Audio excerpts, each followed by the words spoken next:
Impression. 1 2 1 2. Sound check 1 2.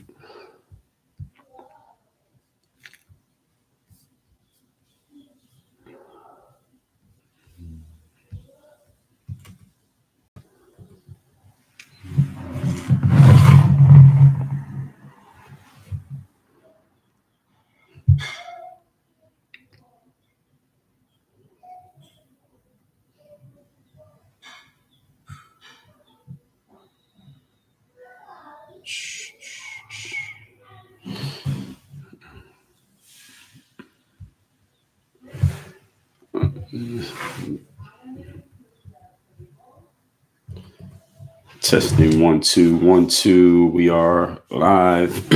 Make sure everybody can hear me.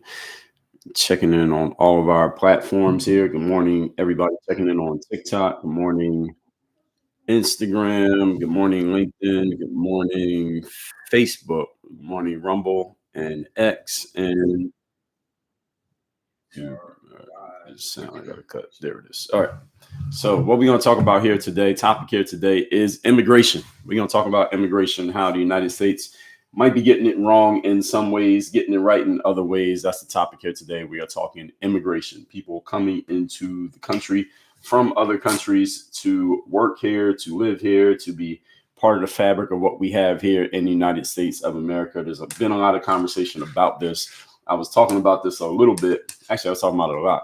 The last couple of weeks, I did a live. If you didn't catch it, there was a live that I did when I was talking about Vivek Ramaswamy, who really, his comment on social media, I think he put it out like a day or two after Christmas.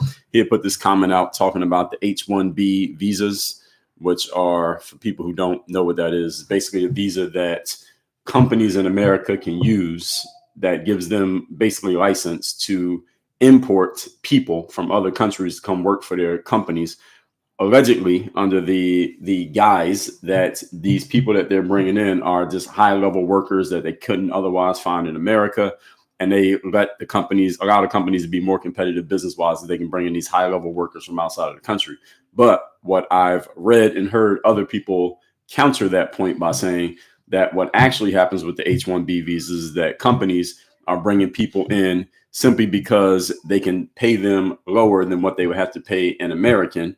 And it basically allows the companies to save money where they could easily hire an American with the exact same skill set, but it will cost them more money. So companies are using it in a way that the visa was not intentionally, the visa was not initially intentioned to be used. And this started a whole conversation because Vivek has some points that are actually good and the counterpoints are good as well. Because one of the points that Vivek made was, culturally in America, we tend to push mediocrity, or we push entertainment and entertainment, fun, sports, music, et cetera, as opposed to pushing our kids to be more scientists, engineers, astronauts. In other countries, like the country that starts with the letter C, whose name I'm not going to say, you ask their kids what they want to be. They want to be astronauts, engineers, and scientists. You ask kids in America what they want to be. They want to be influencers and YouTubers. Is that a real thing? Yes, it is. So his point was a solid point.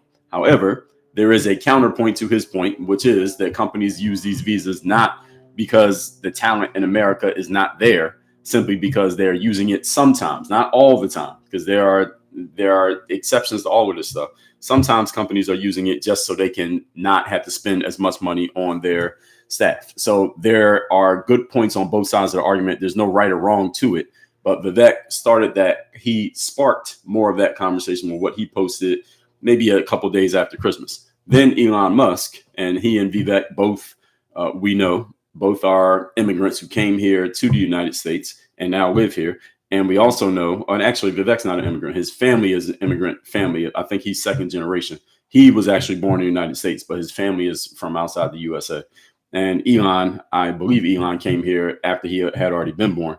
But both of them obviously connected to Donald Trump and MAGA. And there are people who don't like MAGA and don't like Donald Trump. So anything either one of these guys say, they're going to go against it no matter what. Elon Musk came out and he made an even stronger statement about the H-1B visas. If you didn't see it, you can look it up on X. He said it and it gets promoted because he owns the platform. He was saying that this is the way it is going to be, and H-1B visas are here, and if you don't like it, then you can go F yourself in the face, is what he said. You can look it up. You can see him saying it.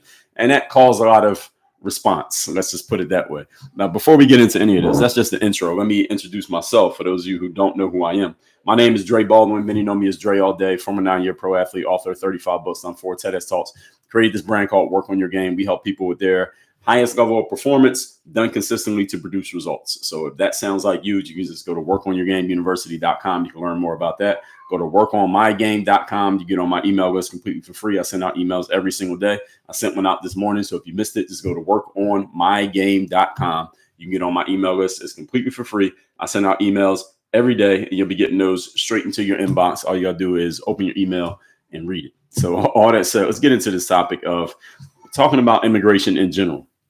I'm going to talk about some things that when it comes to immigration in America, what America may be getting wrong in some ways. Now, there again are counterpoints to every point that I'm going to make here today.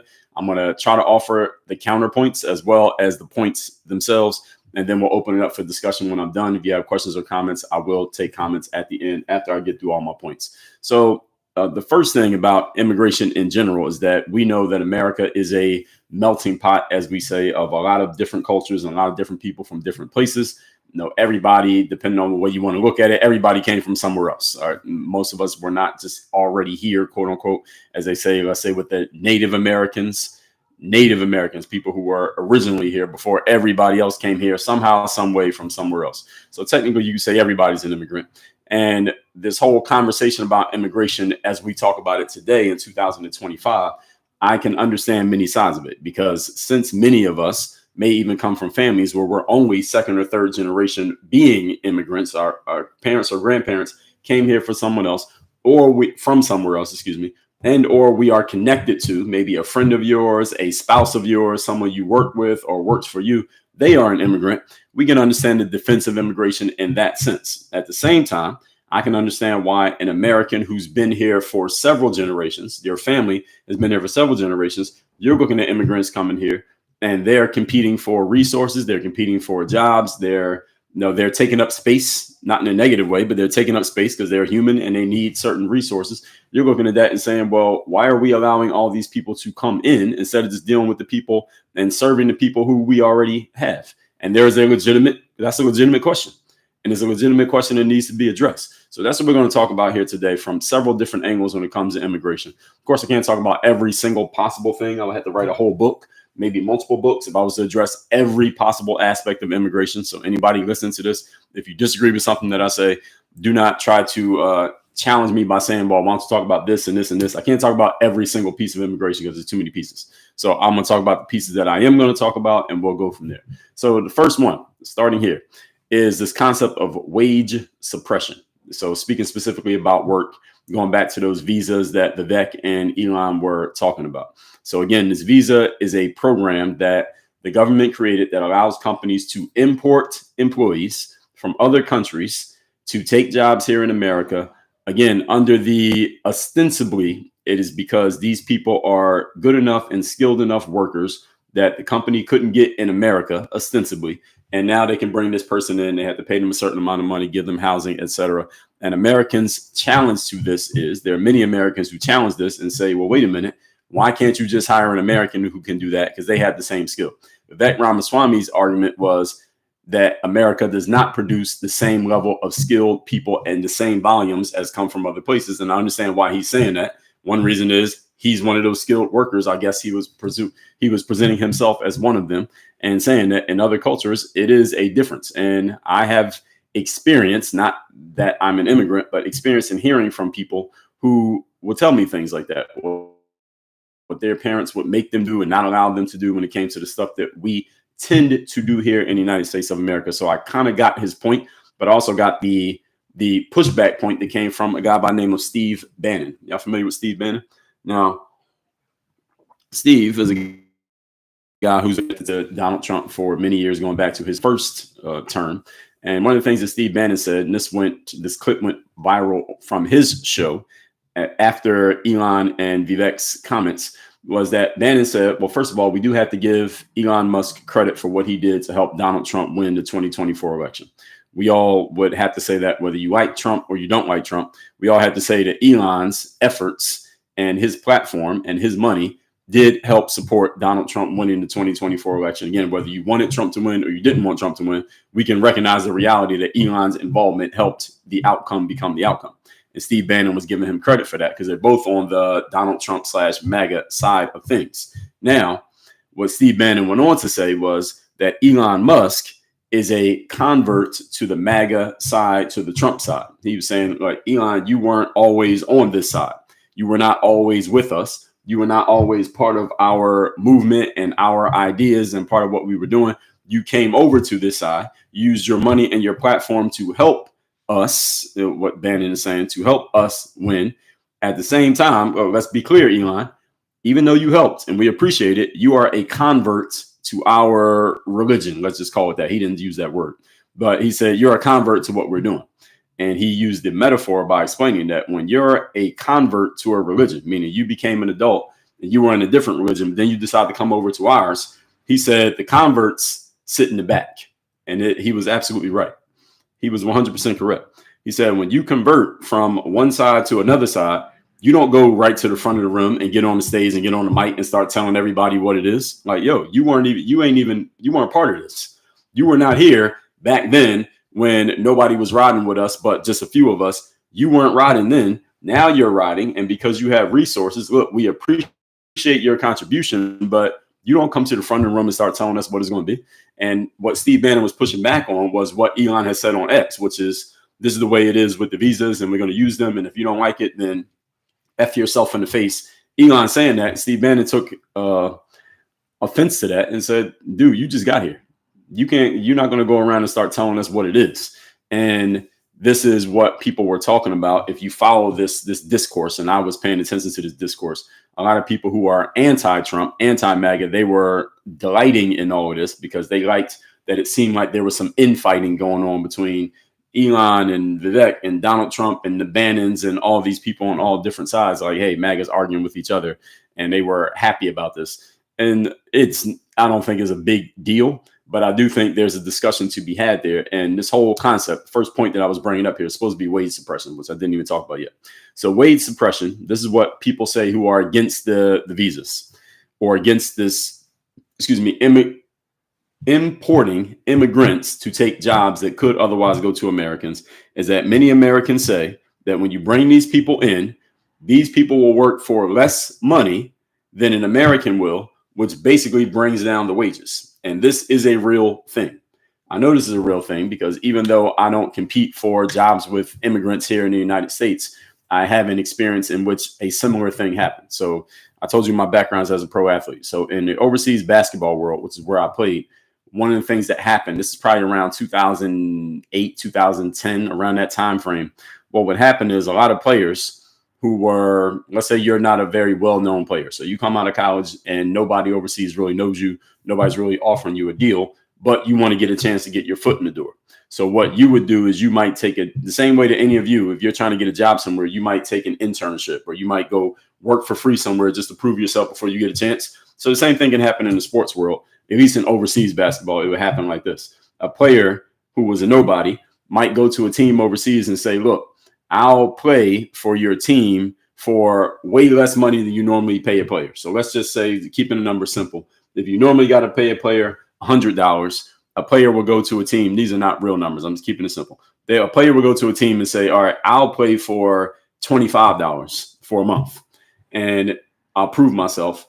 And so many players would do this to get themselves an opportunity just to get their foot in the door. Because otherwise, if they were asking for the normal $100, no team would sign them because the team will look at them and say, no, we don't think you're good enough for $100. But they say 25. Team says, all right, well, we get to save $75. Let's give this guy a chance. And the thing is, it became so prevalent because many other players, once they learned that worked, they all started doing it. Everybody started doing it. And what happened is it started to drive down the market. And I know this because I was talking to an agent. And an agent was explaining to me, Dre, what's happening is a lot of players are doing what I just explained to you. So the amount of money that you would have got 5 years ago in your position coming on to this team or in this league, you wouldn't have got. Oh, the sound is not working. I forgot to put my mic in on Instagram. All right. Sorry, Instagram. So let me turn my mic on here. Sorry, folks on Instagram didn't have the sound on. All right, here we go. Can y'all hear me now? Instagram, I should be able to hear me. Anyway, so the people in the basketball world, the Asians were explaining to me, Dre, you wouldn't get the same opportunity or the same money now simply because all these other people are coming in and they're driving down the market. So this was a thing and it is a real thing. And I understand this position. So this wage suppression thing is a thing. And there is a real challenge that Americans have, especially if you put a whole bunch of money or you took a whole bunch of loans that are going to become money that comes out of your pocket in order to build up your skill set and to build your resume and to make yourself qualified, so to speak, for a job.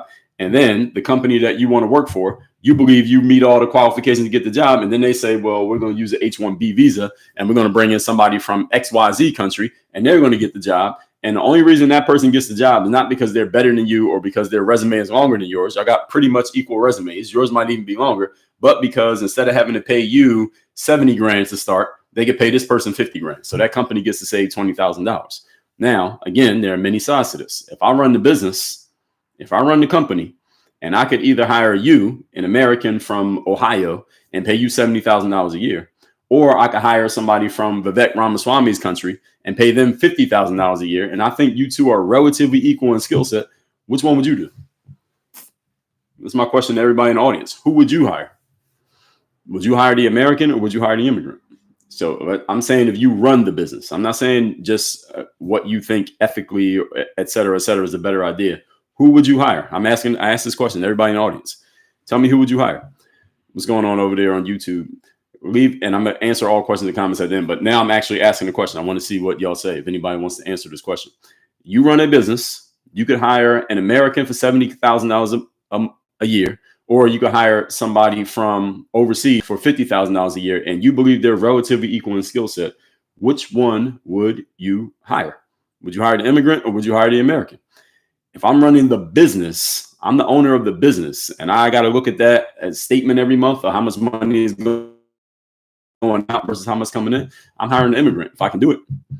Just on straight up business terms, if I'm just cold thinking business, I'm hiring the immigrant. Why? Because I get to save $20,000. I could use that $20,000 and do something. I could do something else with that money. Now, see, Lee June over there on TikTok said you hire the American because it's more long term. I can see that. I can understand that. But I see others leaving the comments say you hire the immigrant. You hire the one that makes the most financial sense. I'm saying all this to help you all understand. I understand why businesses would use the visa because it gets to save money. I mean, this is business. Business is about the exchange of resources between people. And in business, it's not about how much money you make. It's also about how much you keep. And if a company can keep their money by paying less to somebody who they imported as opposed to hiring an American, I can understand that. Now, at the same time, if I'm an American and I want a job, I'm pissed off because I did all this work. Again, how much does it cost to go to college and develop the skills that qualify you, so to speak, for one of these jobs that we're talking about? These are usually in the STEM category: science, technology, engineering, and math. These are skills these are abilities that you got to go to college to have. These are not things that you can learn on YouTube. You got to actually go to college to have these abilities. So these people, Americans, have spent all this money and took out all these loans to develop these skills. And then you're losing your job to someone who's not even from here because the company who's doing the hiring wants to save money and they're doing it legally through this visa program. I can very much understand how Americans can be pissed off about that. And not just an American who's trying to get the job, but also the American who is just there like, America first. Wasn't that Trump's whole thing? America first. So I understand why people were kind of delighted when they saw it seemed like these MAGA people arguing with each other, because Donald Trump's whole thing is America first. His whole thing is we're going to put tariffs on countries that are importing goods here. And his whole thing is everything's going to be America, America, America. We're going to focus on Americans and make Americans win. So then the question can be, this is a legitimate question you can ask to Donald Trump. How are you supporting a guy or guys, Vivek and Elon, who are talking about importing workers when your whole thing is supposed to be putting Americans first? It's supposed to be prioritizing Americans. How are you going to be supporting and standing next to these guys who are talking about, well, we should import more people who can take jobs from Americans? That is a legitimate question, and it has to be answered. And somebody will ask Donald Trump that question. And Donald Trump's a skilled interview subject, so he will find ways to walk around it. It's not that he's necessarily wrong or that anybody else is necessarily right. This is the challenge of politics, is that there's not really a right answer or a wrong answer for any of these things. It's that there's a debate. That's the whole point, that there's a debate about this, and somebody has to come up with an answer that makes sense. But it is a very, very legitimate question. Now let's continue. And it kind of touches right on what I was going to talk about in the second point, which is the job competition. If you're an American and you go to school and develop these skills and you build up your qualifications, you do internships, et cetera, to get yourself qualified for a job. And now somebody is coming from outside of the country and taking a job that otherwise would have been yours. You could be pissed off about that. Now, there are, again, multiple sides to this. I come from the sports world, in which it is the closest thing to a meritocracy you will see in adult life is sports. That's the closest thing to a meritocracy. Meritocracy simply means the best performers get the best results. In sports, you can't politic your way into winning a championship. In business, you can. In business, you can politic your way to a job that you otherwise would not be qualified for on skill alone. But if you know the right person, you have the right connection, you got the right relationship, you can get a certain position in the business world, in any type of bureaucratic world like academia, government, corporate America, etc. You can get to a certain position even if your skill set's not that good. In the sports world, you can't do that. In the sports world, you can get a chance even if you're not that good, because you know the right person, because your dad is this person, or your cousin, or your brother is on the team already. You can get a chance, but as soon as you get on the court, it's going to be obvious that you can't play, and then you'll be out of there. See, in the business world, that doesn't happen.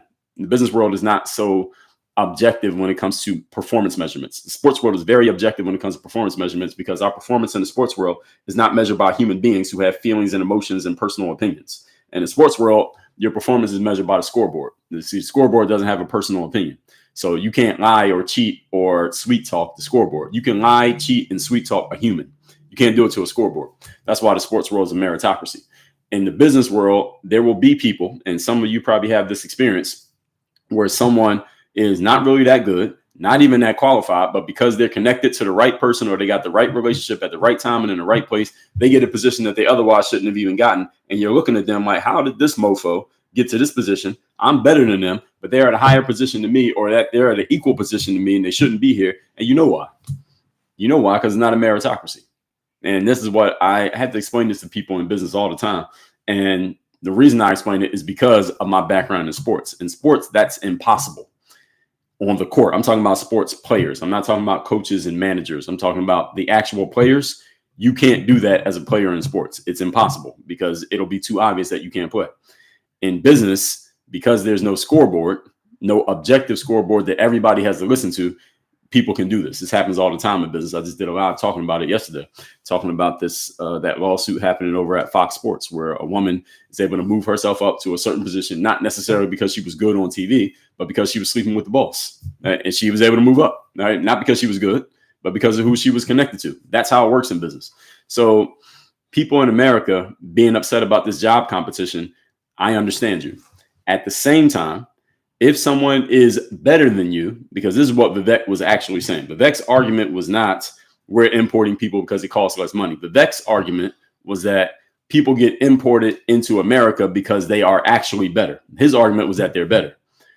He was saying that companies will import an immigrant, to take a job in America that otherwise would have went to an American, because the immigrant is a better worker than the American worker is. And he was saying, his argument was, culturally, in other cultures, parents, they push their children to focus more on studying and reading and being great academic performers, as opposed to in America, where parents allow their kids to be all on social media and watching TV and paying attention to entertainment and having fun, as opposed to becoming better students. And Vivek was probably, I don't know if he said this in so many words, but he might as well.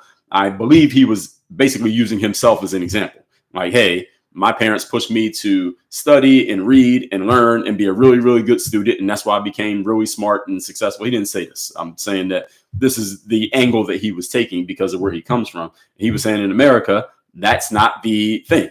And when I did my live stream, I agreed with him in principle. In principle, I agree with that. How many of you, again, those of you who are Americans, Did your parents say, hey, you are not allowed to, when you're done with your homework, you're not allowed to watch TV. You got to read more books. You got to do more studying. You're going to you're going to go to a math competition or a spelling bee, as opposed to going outside and playing and going to the mall and watching the movies. In America, that is not the prevailing culture. That's what Vivek was saying. And he was 100% correct.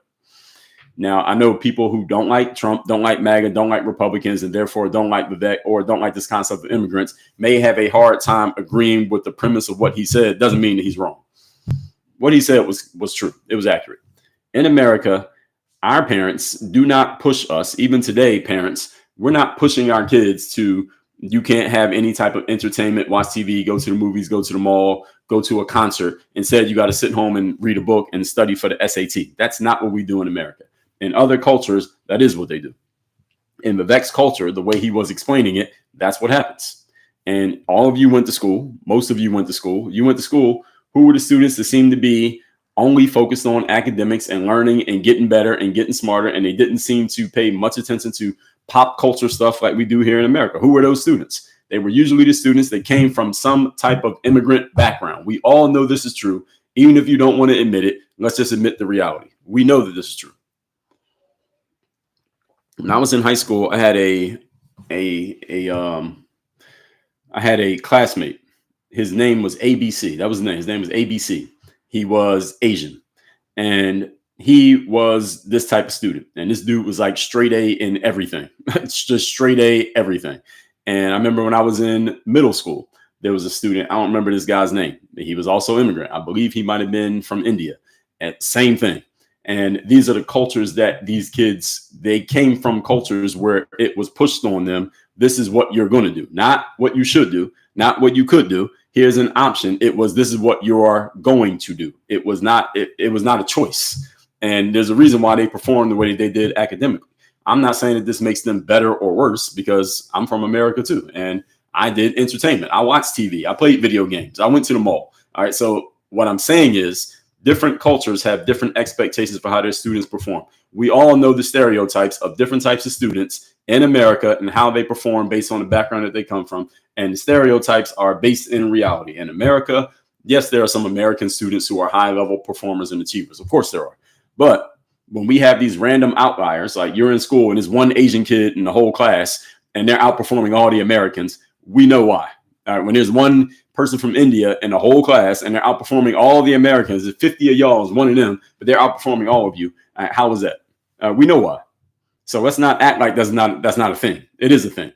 Let's move on. And this is what Vivek was talking about when I did my live stream last week, talking about Vivek's points, because they were legitimate points.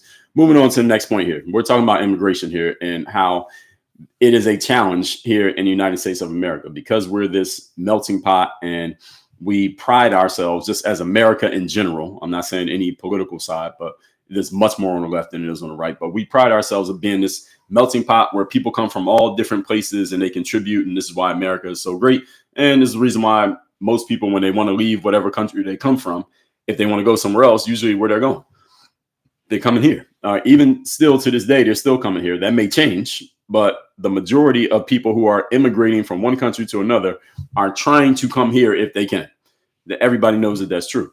So next one is the strain on public services, because this is what happens when you keep allowing more and more people to come in, especially when they're coming in droves and it's not controlled, which is the argument that, and depending on what news source you take in, this is the argument that the political right has had against the political left, especially during the current administration of Joe Biden and Kamala Harris, is that a lot of immigrants have come into the country, whether you believe they are documented or undocumented. Again, there have been many reports. Of course, you got the documented ones, but there are a whole lot of undocumented because of what happened. This is what actually happened.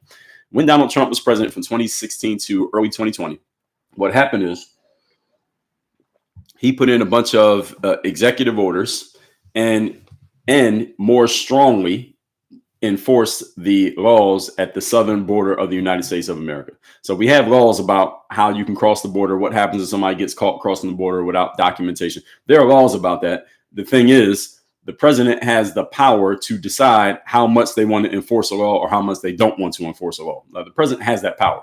They can say, all right, we're going to enforce this law like 100% straight up by the book. And they can also say, where we have the law, but we're going to kind of we're going to go soft on that law. The president has the power to do that through their executive orders. When Donald Trump was president, he put in so many executive orders that made sure that that border was enforced as strongly as possible. That doesn't mean that 100% of undocumented immigrations were stopped, because there's so much happening, and that border is a very long border. We don't have the manpower to catch every single one, but he was doing it the way the border was enforced. It was strong enough that there was not too much that was going to be going undetected. When Joe Biden came in as president in early 2021, 2021, what Joe Biden did was he relaxed he put a bunch of executive orders that basically knocked off Donald Trump's executive orders, not copied, but eliminated Donald Trump's executive orders, was basically made the border security much softer and the enforcement much softer. And that's the reason why we had so many people coming into our country undocumented over the last 4 years. Now, someone posted, it was Bakari Sellers, who I believe he was in government at some point, but he's I guess a political commentator, influencer, et cetera guy. He shows up on CNN and stuff like that. And I think I'm following him, but I see his posts all the time. And one of the things that he said, well, he posted a graphic that said during the last year of the Biden administration, 2024, that there were fewer immigrants coming into the country than during one of Trump's years. And I called him on his nonsense. It was a nonsense post, is what we call lying with statistics or lying with facts. And the reason why he was lying is because in 2024, once the election cycle started to heat up, and it was Trump against Biden, and then Biden was replaced with Kamala Harris, that Trump started using what he should have used, which is, hey, look at what's happening with immigration here in America. These people are not enforcing the borders. Got all these people coming in here undocumented, and they're getting into certain cities and causing problems. And Donald Trump started hammering them with that. He started using that against them in a political campaign. So what the Biden administration did was they started actually enforcing laws at the southern border. And because they started enforcing the laws, the number of immigrants started to go down because they were actually enforcing the laws. But during the previous 3.5 years, they were not enforcing the laws. And everybody knows it. Anybody who pays any attention knows that that's what was happening. So when someone tries to show this documentation, this graphic, oh, the immigration went down in 2024, of course it went down because they started actually doing their job. But they knew exactly what they were doing during the previous 3.5 years. So what happens when more and more people come into the country is that we get a strain on public services, because everybody who lives here uses public services. What are public services? Everybody rides on the roads. Everybody rides on the roads. Everybody uses, well, not everybody, but people use things like public transportation.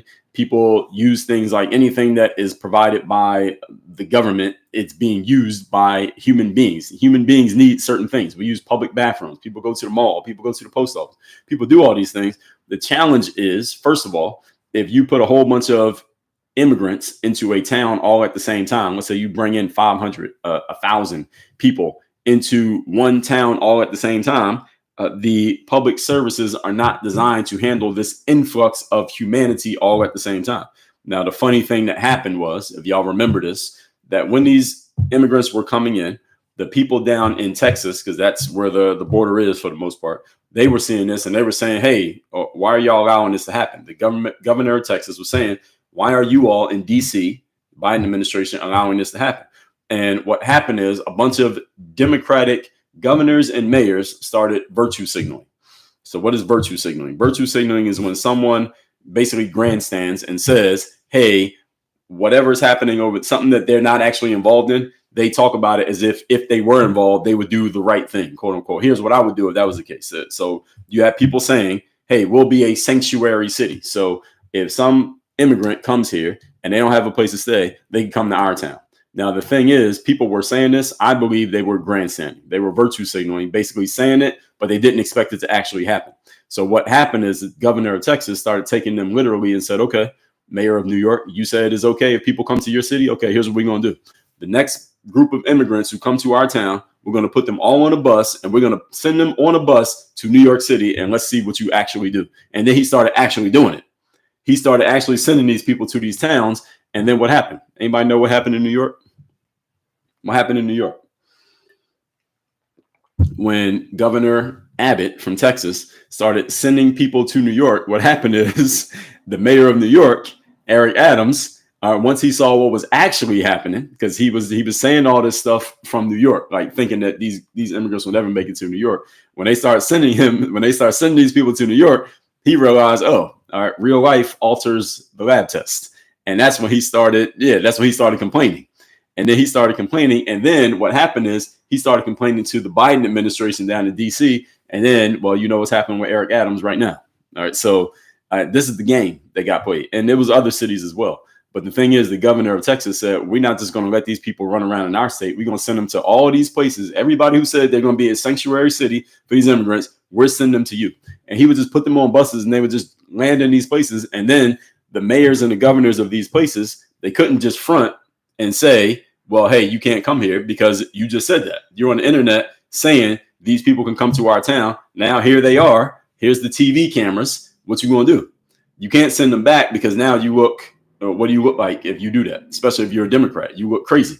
So now they had to actually live up to their words. And then you find out what these politicians are really about when they actually have to do the stuff that they're talking about. So this strain on public services, and this is what was happening in these towns, because what happened even further.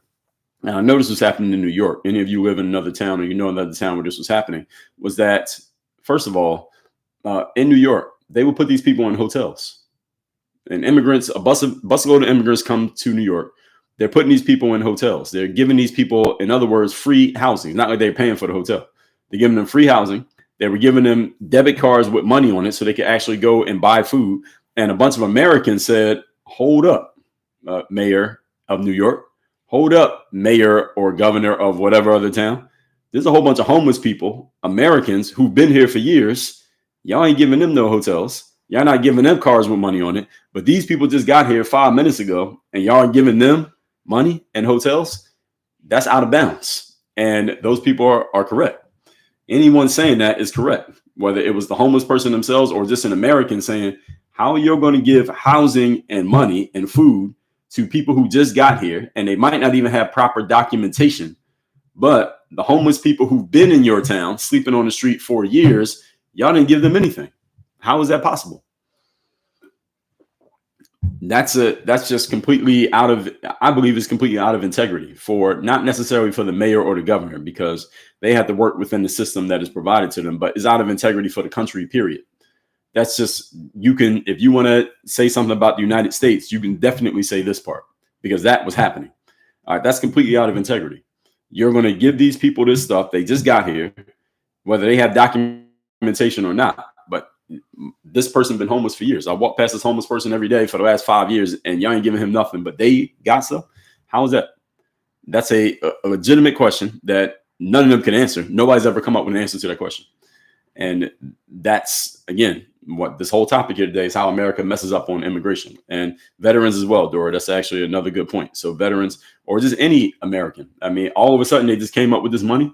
All of a sudden they got all these resources to give away to people. Well, why aren't you giving them to people who have been needing them for all these years? And there's an answer to that question. Here's the answer, is that politically it made them look good to give this stuff to these people. That's the reason that they did it.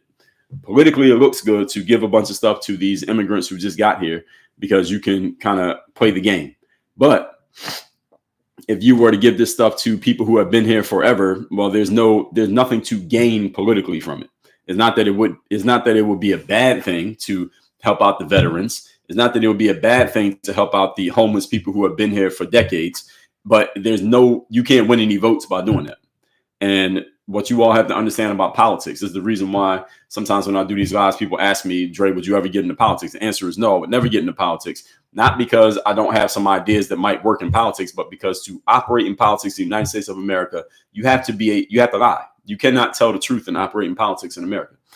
And the reason why you have to lie is because you can't win an election without lying.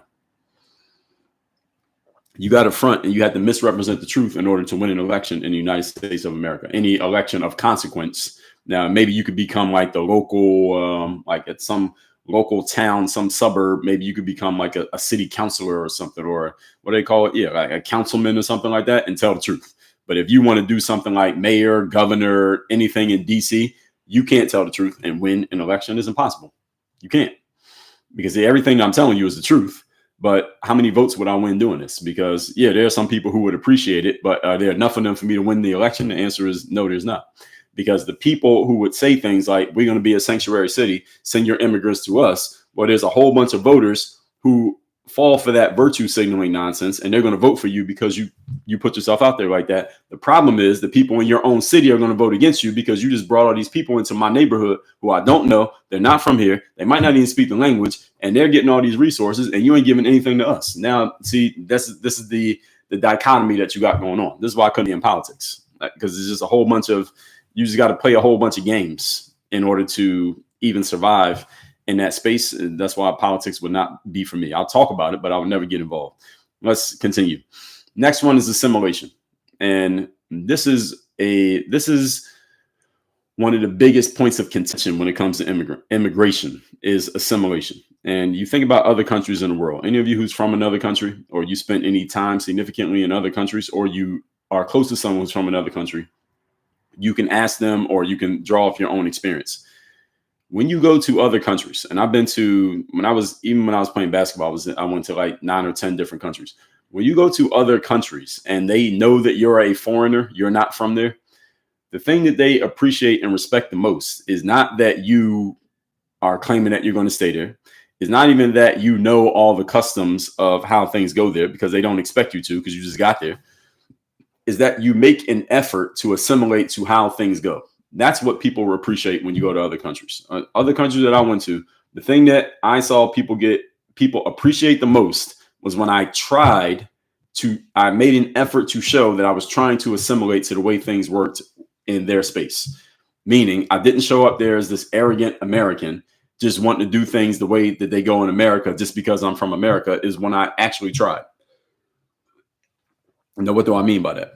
So let's say I remember I was playing in Montenegro, and there was this bread thing, because they had all these bakeries in Montenegro. In Europe, there's also bakeries everywhere. So I would go to this bakery, and there was this food that I liked, and I would go there and I would order it, but I didn't know how to say it. So I remember posting on my Facebook page. This is when Facebook was where everybody went. And I was saying, can someone tell me what the name of this thing is? And a bunch of people told me what the name of it was. And then I started ordering it by the name. And people would just be so happy when I would just say the name, or when I would learn a couple words in the native language and I would start talking in the native language, at least a couple words that I knew how to say. People appreciated that. And even though I was doing it, sometimes I would do it for show. And it's not like I was taking lessons on the language and trying to speak fluently. The whole point was I was making an effort. That's what assimilation means. Make an effort to, when you're in Rome, do as the Romans. Now, what does that have to do with immigration here in the United States? Is that in other countries, if you just show up to another country and you don't try to assimilate to what they're doing, they will run you out of there. They won't let you. You can't just stay there. You can't just go to Dubai and just live the way you would in New York, and they're going to accept it. They're not going to accept it. They're going to find a way to get rid of you and kick you out. Why? Because they have certain ways and certain cultures and certain ways that things go. You can't just do what you want to do there because you're in somebody else's land. You are a visitor. Same thing that I told you that Steve Bannon said about Elon Musk. Converts sit in the back. You can't just show up there and just do what you want as if you run it just because you showed up, or just because you have some money, or whatever it is that an American might think. And I'm using Americans as an example here because I've seen a lot of Americans travel, and Americans tend to be very arrogant when it comes to other countries. Many Americans, especially those of you who have never been anywhere, you look at other countries and think that they are like these third world terrible places just because you think America is the hub of everything. And it has been, but that can change. I'm letting all you know that can change. And the whole point being, in America, when people come here as immigrants, there needs to be a standard and an expectation that, hey, you are coming into a land that is not yours. You are not from here. And you need to make an effort to learn the ways of how things work here, and at least try to adapt to the way things work in our world. And if you're not trying, then you shouldn't be here. And there is a legitimate case for this. So this is the whole thing when Trump and Kamala had that debate, and Trump was all on like, they're eating the dogs, they're eating the cats. Was that true or not? We don't know. The point was, and Donald Trump is very good at this, is that I told you Donald Trump speaks directionally. The point that he was making, he was driving home, that he didn't explain. He doesn't have to explain it. I'll explain it for you. Was that he was letting Americans know that, hey, there are people coming into our country, coming into our towns, and they are bringing their customs from wherever they came from, and they are trying to impose their customs on our culture. That's not okay. And he got that point across without you having to explain it. by saying they're eating the dogs, they're eating the cats, because in America, we don't eat dogs and cats. In other countries, they do. What he was explaining was that they're bringing their culture to us instead of coming over here and trying to adapt to our culture. And that got a bunch of Americans to understand, oh, these people are coming in here and trying to change the way that things go. We're not okay with that. That galvanized his base to go and vote for him. Now, again, I just gave you the full explanation of it. He did it with a 10-second soundbite. That's a skill that Trump has. That's a sales skill right there. This assimilation thing is a big deal. Again, any of you who's an American, you ever traveled to another country and stayed there for any significant amount of time, you could be in another country for a month. They expect you to assimilate to their ways. You can't just do what you want to do. Again, this is the way that it works.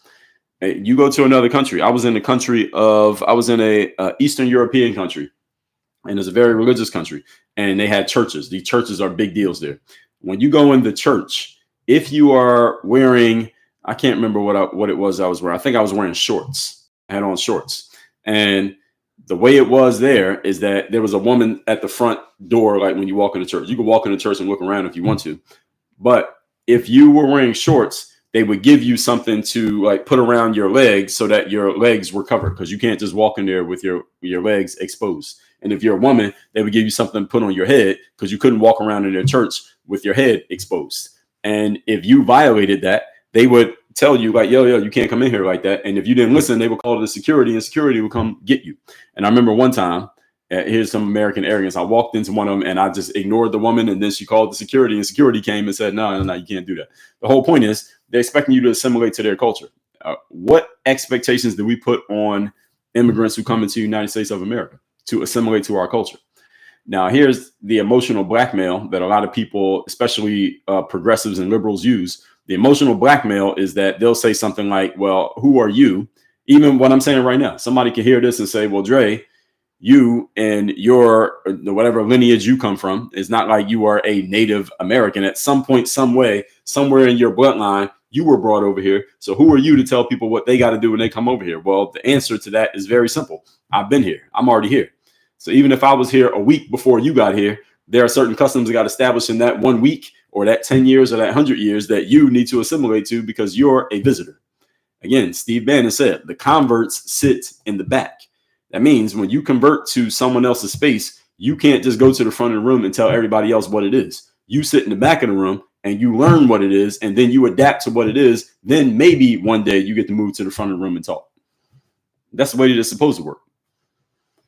And this assimilation doesn't really happen a lot in the United States because, again, we have this idea that as a melting pot culture, we're supposed to allow everybody in and be super tolerant of everyone and everything. You can see this happening in our society. One of the reasons that our society is in some ways turning upside down is because we have all indoctrinated many of us, not everybody, but many of us into this concept of we should just be tolerant and accepting of anything and everything. And if you don't do that, then you're some form of bigot. You're some form of hateful. You're some form of what's the other language that they use around this? If you just don't tolerate and accept anything and everything that somebody else decides, then there's something wrong with you. It's not something wrong with them. I reject this. I disagree with that.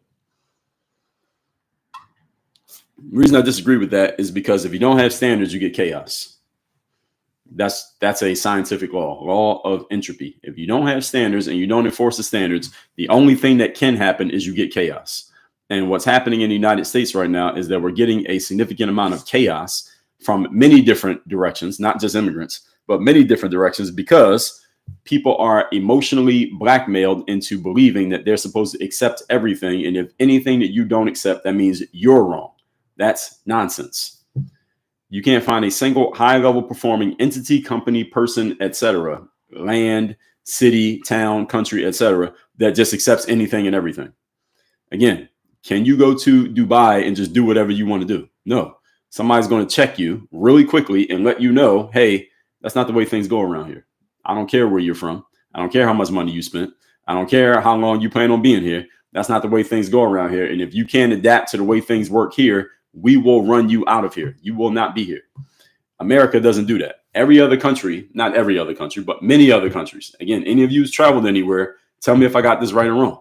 You can't do that. You can't just go to France and just do whatever you want to do. You can't just walk around Paris and do whatever you want. They're going to tell you, like, yo, no, that's not okay here. And it doesn't matter. You could be there legally. You could have spent a whole bunch of money. You could be staying at a nice hotel. They will check you because this is our culture and you're not assimilating, and that's unacceptable. They don't need you. You will be gone. You'll be out of there. And in America, we're on this whole concept of live and let live. Let everybody do without. It's not going to work. That is leading to chaos. That's why we're in a state of chaos right now on many levels. We got a lot of chaos here because we have no standards.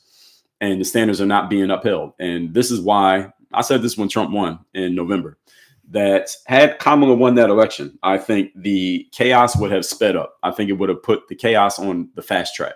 We went on a speeding train to chaos because Kamala was representing more and more of that chaos. One example of this, again, whether you like Trump, like Kamala, whatever, one example of this is that Kamala's entire campaign was based on what? What was the main argument of Kamala's campaign? Anybody remember? One of you has to know. Somebody put it in the comments. What was the main argument of Kamala? The main thing that she was running on. It was one specific thing she was running on during her campaign. Trump was running on basically America First / immigration. So it was the same thing. America First. We're going to focus on Americans, and the pushback to that was the immigration. He was pushing back against the immigration. The main thing that Kamala was running on was, everyone to be equal in one way, Paulina, yes, but it was stronger than that. The main thing that, Trump hasn't done, he hasn't become president yet. So right now they're just talking. The main thing that Kamala ran on was what she called reproductive freedom. That was the main focus. The main through line of her thing was reproductive freedom.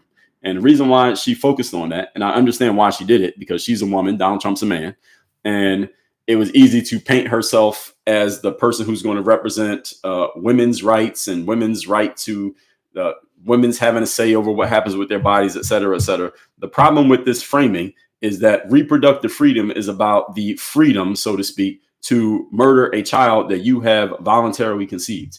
How are you going to build an entire presidential campaign around that? That's chaos. Ladies and gentlemen, that is a representation of entropy. I'm not saying necessarily that I'm against the concept of abortion. I'm not saying I'm necessarily against it. I am against talking about it as if this is some type of win that you want every woman to be able to do this as much and as often as possible. That's chaos. There's something wrong with that. And her campaign was focused on that. That was the main argument of her campaign, is that we're going to give women their freedom. And when she didn't win, there was a bunch of women saying, and feminized men saying the same thing. Well, a bunch of women voted against their own interests, and a bunch of men who want to have control over women voted against women having the right to do what they want to do with their bodies. That's nonsense. That's chaos. Kamala Harris was representing chaos and disorder. And what's crazy is not that she was representing chaos and disorder, because she's not the first and she won't be the last. What's crazy is that she was putting it on the front line, putting it on billboards and telling everybody that she was doing it. It's one thing if you got an agenda that's kind of hidden.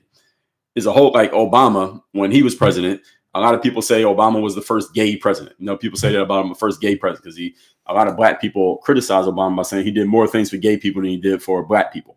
And there's a legitimate argument to that. The thing is, Obama didn't run on, hey, I'm going to just do a bunch of stuff for gay people. It was probably a hidden agenda that he had that he didn't bring out till after he won. See, that's one thing. There's a whole other thing if you run your whole campaign on, this is what we're going to do. The whole campaign was based on the strongest argument Kamala had in her campaign was, we're going to give women the right to murder children that you have voluntarily conceived. That's crazy. And people voted for this. Like, it's not like nobody voted for her. She got a lot of votes. I believe that's crazy. That's entropy.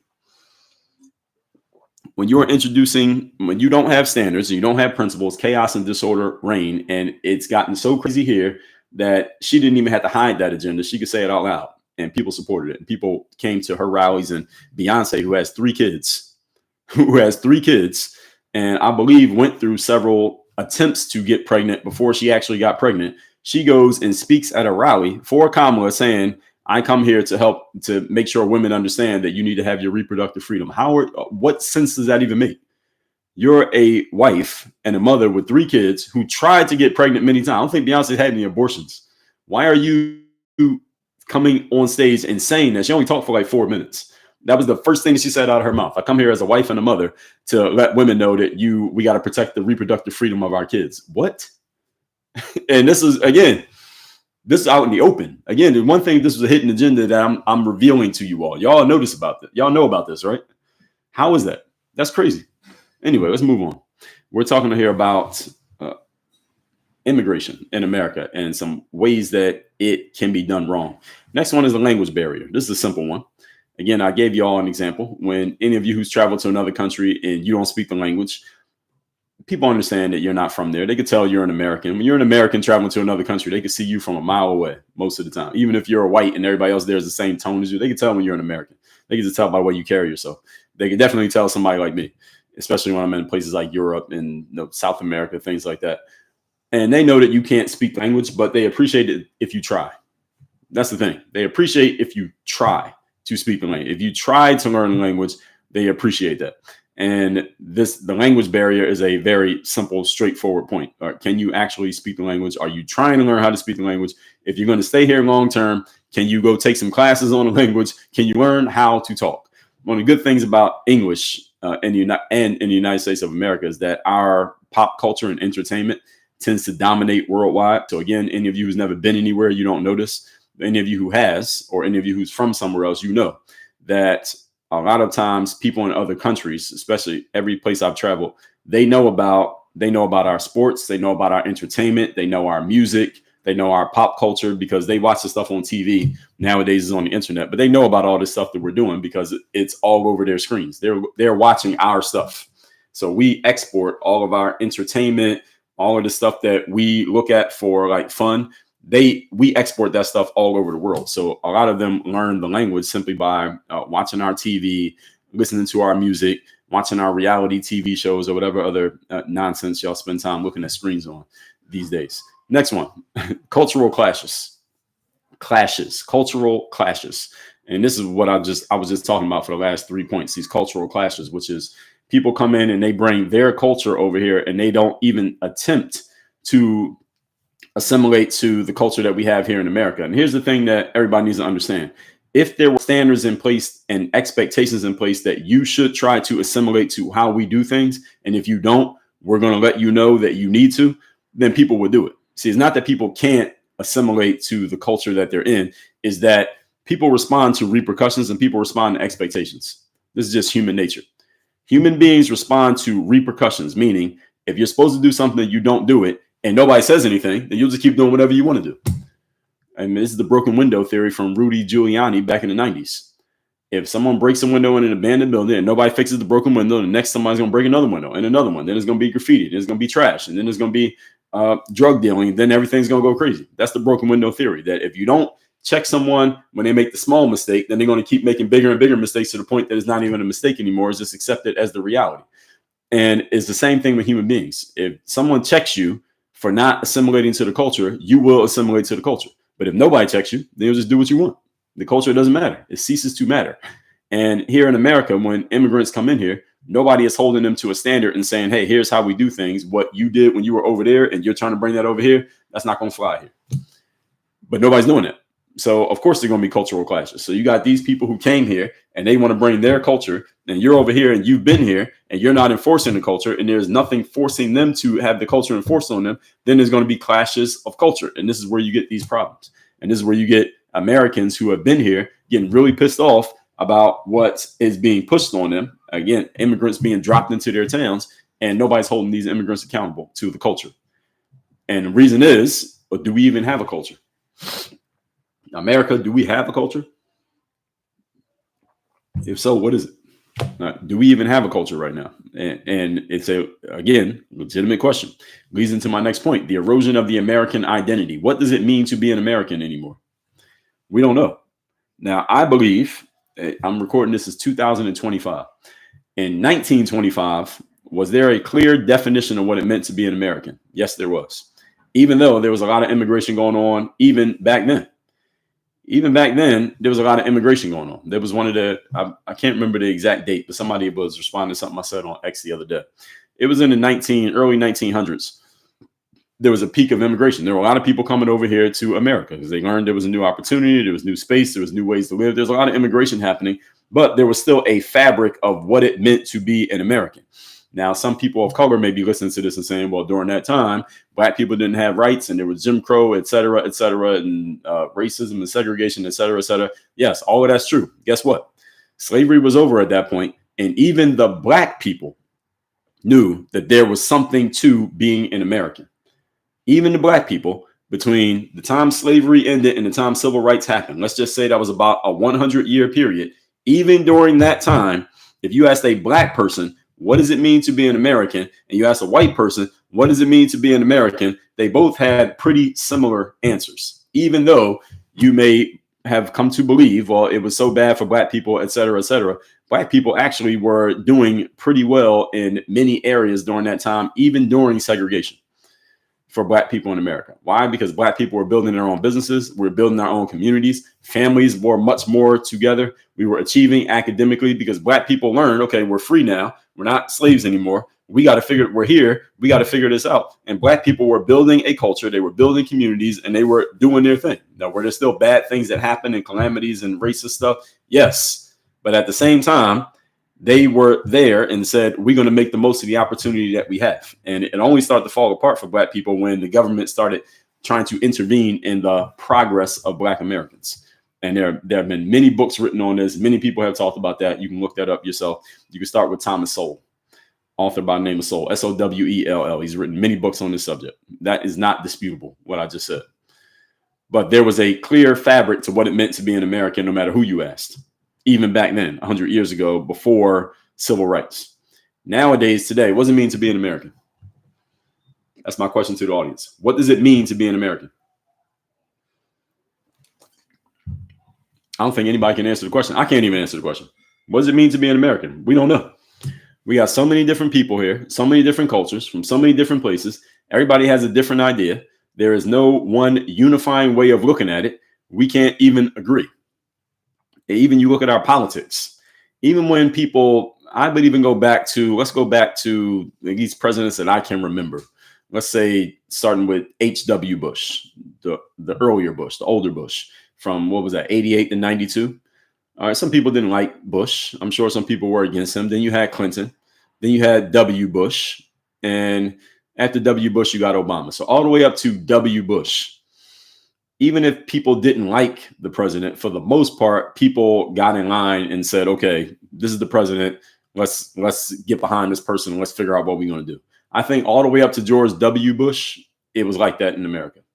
All the way up to that point. I think once Obama came in, that's when the division began, at least when it came to politics. If people didn't like the president, they were just like gung-ho against whatever.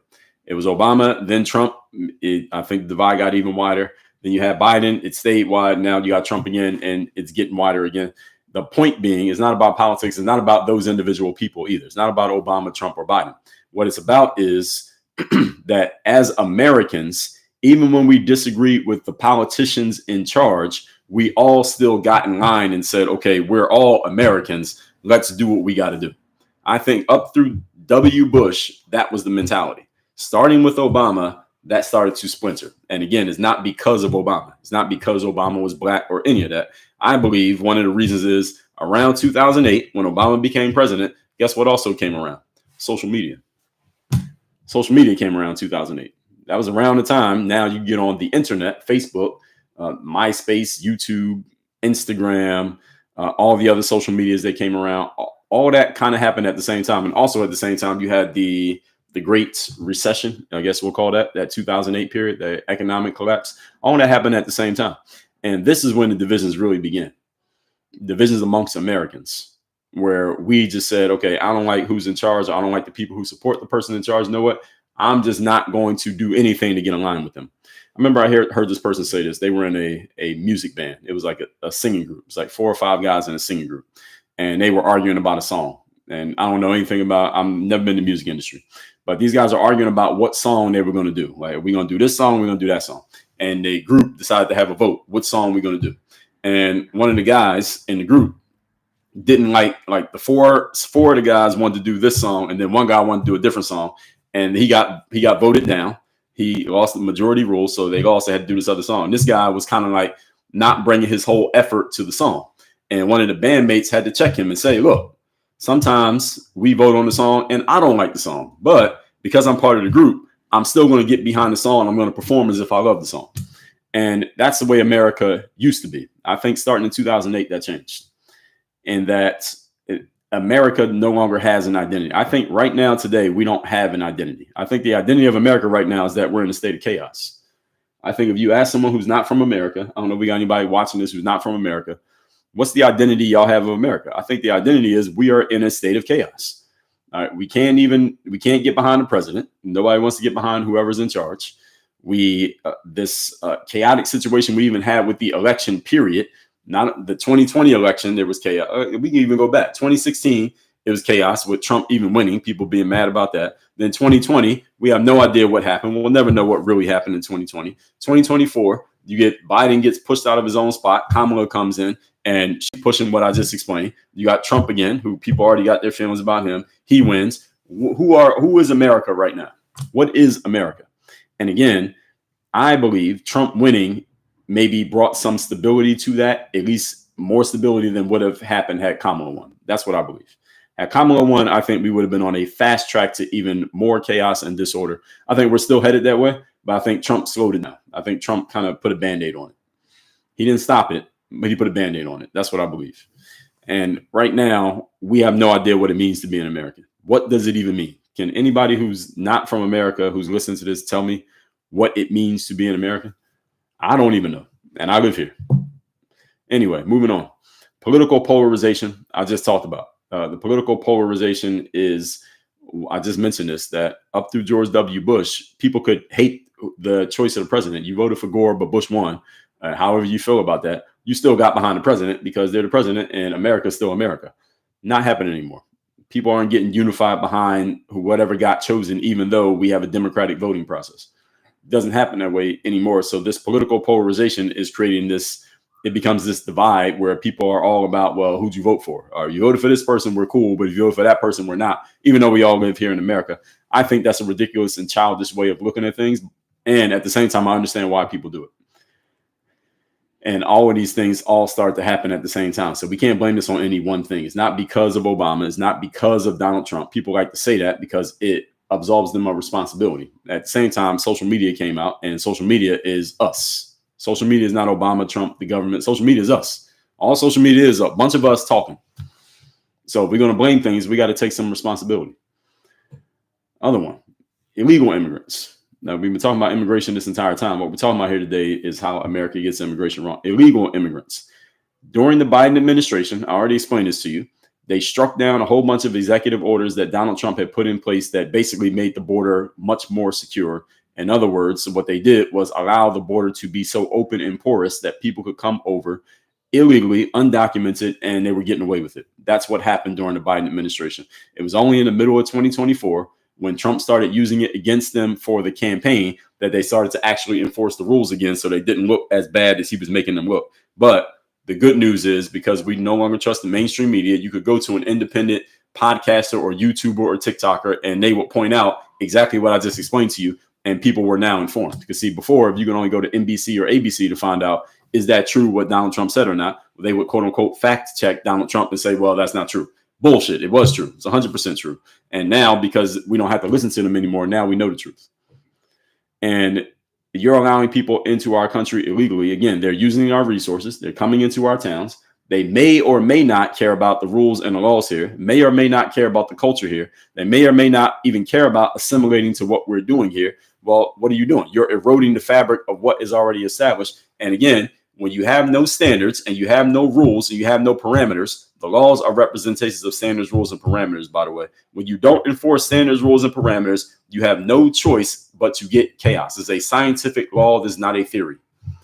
When you don't have standards or you do not enforce them, you will get chaos. It's not a possibility. It's a guarantee. Any of you, look around at your neighborhood, look at your house, look at your business, look at your job. Are there standards, rules, and parameters? Are they enforced? If the answer is yes, then you have order. If the answer is no, you have chaos. Guaranteed. This is a black and white. There's no gray area. No standards, no rules, no parameters. You get chaos, period. And that's what's happening in America right now for several reasons, as I've already explained. The next one, when it comes to, we're talking about immigration, is voting issues. So one of the things that Kamala said, and this is a tricky verbiage from politician verbiage that she was using, is that during her campaign, she was talking about immigration. She pushed immigration very strong. Kamala was extreme on anything you want to call progressive or liberal. Kamala was as far to the left as you could possibly go. Even if you're a Kamala supporter, you would have to agree with that. She was as far left as you could possibly be on everything. I think I heard people say this, and I believe it to be true. Kamala is further left than Bernie Sanders. And Bernie Sanders is very left. Kamala was way over to the left. So I got long arms. I can't even reach how far left Kamala Harris was and is. And one of the things that Kamala Harris would say, this is the language she kept using, was a path to citizenship. You remember her saying that? Path to citizenship. What exactly does that mean? Path to citizenship, what she was referring to, and she could only say it that way because she couldn't go into more detail because it would have got used against her. Path to citizenship meant people who came here into the United States, even if they didn't have proper documentation, what she was claiming was that if she won, she was going to fast track a way for undocumented immigrants who are already here to get citizenship so that they could stay here and be citizens of the United States of America. What's the issue with becoming citizens of the United States of America is that now they can vote. Who are they going to vote for?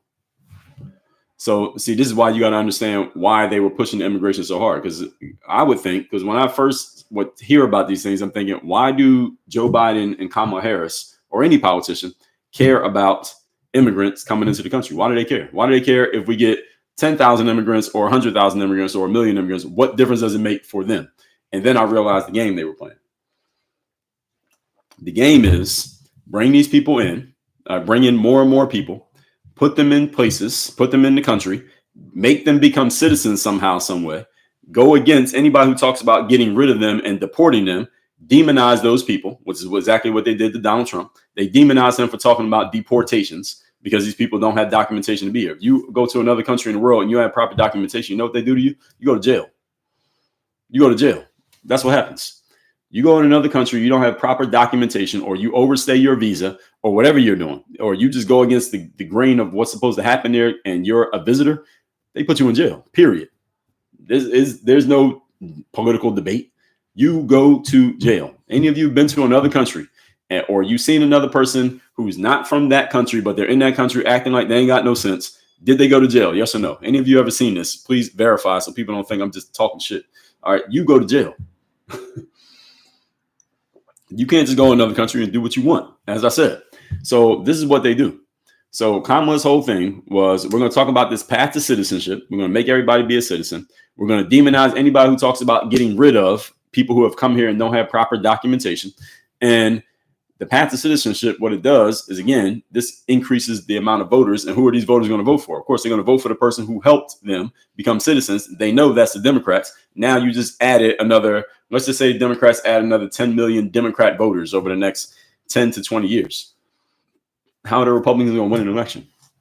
How are you going to win an election against the Democrats when they just added 10 million voters? Imagine just 10 million people just dropped into America and they all voted Democrat in the last election. Well, we'd be having a whole different conversation right now. That's the long-term plan. That's the long game that they're playing. And that's the reason why Donald Trump is saying, we're going to deport these people. And we're going to see what happens once he becomes president, once he gets sworn in. We're going to see what he does. But they're saying they're going to do deportations. How exactly they're going to do it, I don't know. But do I believe they're going to start enforcing it and that people are going to get sent home? I do believe people are going to get sent home. Are they going to get everybody? No, that's impossible. But are they going to get a lot of people? Yes. And are they going to try? Yes, they are going to try. And do they have a right to do this? The answer is yes. Ladies and gentlemen, again, can you go in another country, not have proper documentation, and get away with it? The answer is no, you cannot. If you are in any other country without proper documentation, first of all, they're going to take you to jail. Then you might sit there for a minute. And then as soon as they bring you out of that cell, the only place you're going is on a plane back home. That's it. There is no, let them stay, give them a path to citizenship. There's no other country in the world where they do that. Can anybody name a country where you can do that? Can any of you name a country as an American? You can go there right now without proper documentation, and they're going to give you a path to citizenship just because they want to be open to bringing in people like you. There's not a single country you can name that's open to that. Not one. Nobody. Only America. Only in America does that happen. Now, why? The question is why. And again, I already explained this, that we have positioned ourselves as this beacon of hope, this beacon of freedom, this place of opportunity where anybody can come and they can make themselves from nothing to something. Is that true? Yes. At the same time, that doesn't mean that anybody and everybody can just come here, because there are people who are already here and already established, and we have a certain amount of resources, and everybody can't be here. That's the reason why you need certain documentation to come here. Any of you has ever become a naturalized citizen or know someone who was or is currently trying, how long did it take? It takes years. What they were doing, what Kamala is talking about, is fast tracking someone becoming a citizen in what months, weeks. This is what they're doing in America. And they gave these people, I believe it was during I think it was the vice presidential debate with J.D. Vance and Tim Walz. I think it was that one, but it might have been the Trump and Kamala one, but it doesn't matter. The whole point was the Republican person said something like, you have all these people who are in this country illegally. It might have been J.D. Vance. He said all these people are in this country illegally. And what the moderators, who were not supposed to be fact checking, it was announced before the debate, we will not fact check. She fact checked him and she said, these people who are in the country they are not here illegally. They have legal status. That was the phrasing that she used. That was the moderator. She said they have legal status. What exactly does that mean, they have legal status? What happened is the people who are coming into this country without proper documentation, they were able to get immediately this legal status by simply just registering themselves on app on phone. That's what was happening. So all these people who were here, they are technically not illegal because they have legal status. It was a temporary legal status that was granted. And this was all set up by the Biden administration. So therefore, you couldn't say these people are illegal. You had to say they are undocumented. You had to change the language. See, there's a whole different tone when you say someone's an illegal immigrant and they're an undocumented immigrant. It sounds different. Undocumented sounds a little bit softer than illegal. Illegal sounds like, all right, somebody's committing a crime, call the cops. Undocumented is like, all right, maybe that's not that bad. All right, does this matter? Is this just what's the word there? Semantics. It is semantics, and it does matter. It does matter. And this is the game that they played. And if you don't understand the games that they played, and this stuff might all slip under your nose, you don't even notice what they're doing. But this is all what they were doing here. And again, all these things that I'm saying here, we're talking about how America does immigration wrong. Notice that most everything I'm saying here is about what America is doing. This is not about the immigrants themselves. This is about the system that we have here in America and who's in charge, which is why, again, this is why I'm saying Trump is going to slow this process, the erosion.